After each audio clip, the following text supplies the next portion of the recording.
শাহিন, শাহিন, আব্বা এই দেখেন শাহিন না খেয়ে কলেজে যাচ্ছে। কিরে দাদু ভাই, না খেয়ে যাচ্ছিস মানে? আমার দাদু ভাই না খেয়ে কলেজ যাবে? তত ট্যাক্সি কে বলিছে? তুমি তো নাটের গুরু, ছেলেটাকে লাইব্রেরিতে মাথায় তুলিছো। তোর কথা মতো চলতে হবে নাকি?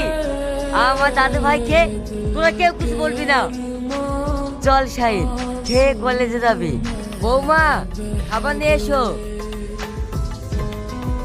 আমার কথা তো শুনবে না।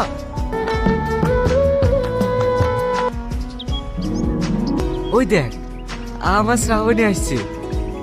এই কথাটা তোর মুখ থেকে 2 বছর ধরে শুনছি, তুই কখনো বলেছিস ওকে তুই ভালোবাসিস?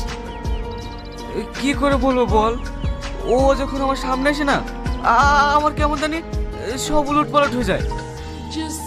জানিস, আমি ওকে লজ্জায় বলতে পারি না। ওই দেখ শাহিন বসে আছে।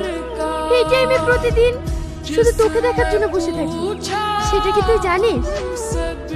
ভিতর ডিম একটা। ও আমাকে কোনোদিনই ভালোবাসার কথা বলতে পারবে না।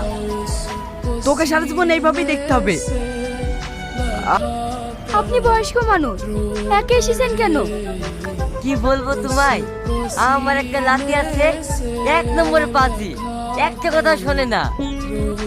আর তাছাড়া ও কলেজে পড়াশোনা করে তো, তাই হুকুম টুকুম তেমন করি না। আমিও তো এই কলেজে পড়ি। কি নাম আপনার নাতির? শাহিন। শাহিন? শাহিনকে চেনো বুঝি? দাদুর কথা, একই কলেজে পড়ি, চিনবো না? তুই দারুণ কথা বলিস তো। তেমন তুইও আজ থেকে আমার নাতনি, আমাদের বাড়িতে বেড়াতে যাস। ঠিক আছে দাদু, যাবো।